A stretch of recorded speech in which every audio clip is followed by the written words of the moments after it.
Pemirsa, pemerintah Provinsi Bali pacang nutup pajebos tempat pembuangan akhir TPA Suwung dan Pasar Bali selami pemargin World Water Forum WWF Kapingdase tanggal pelekutus kantos selai Mei warsane mangkin.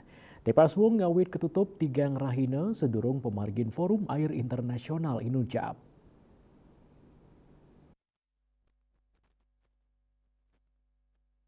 Kepala Dinas Lingkungan Hidup dan Kehutanan DLHK Provinsi Bali Imade Teja Mausang, penutupan TPA Suwung selami WWF Kapingdase punike pangupaya pemerintah Provinsi Bali ring sajoning nyokong pemargin Forum Air Internasional. Penutupan ajebos TPA Suwung sampun katah kemargiang pet prade wenten event internasional sane kemargiang ring Bali skadi ritat kala G20 Bali Demokrasi Forum miwah event internasional sane lianan. Penutupan ajebos TPA Suwung pacang awit kemargiang tigang rahina sadurung puncak WWF Kapingdase.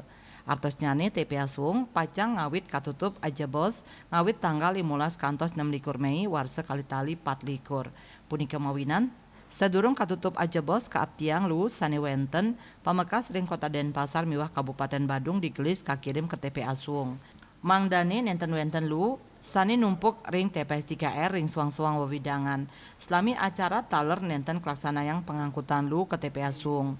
Made Teja Mausang selami tanggal pelekutus kantos Mei pai ketandani ngaptiang majeng Pemda pamekasnyane pemerintah Kota Denpasar miwah Kabupaten Badung mangdeside ngoptimalang TPS 3R. Lianan punika kebijakan puniki taler mangdani kasobiang majeng krame. Asa punika taler ring sajoning nampenin penumpukan lu ring Kota Denpasar miwah Kabupaten Badung Made Teja Mausang pacang wah ajebos ke TPS 3R sane wenten ring Kabupaten Tabanan miwah Gianyar. Ngenenin intik kenah nyane pai ketandani kantun meprakanti sareng Pemda Tabanan miwah Gianyar. Winate Bali Pos meningai.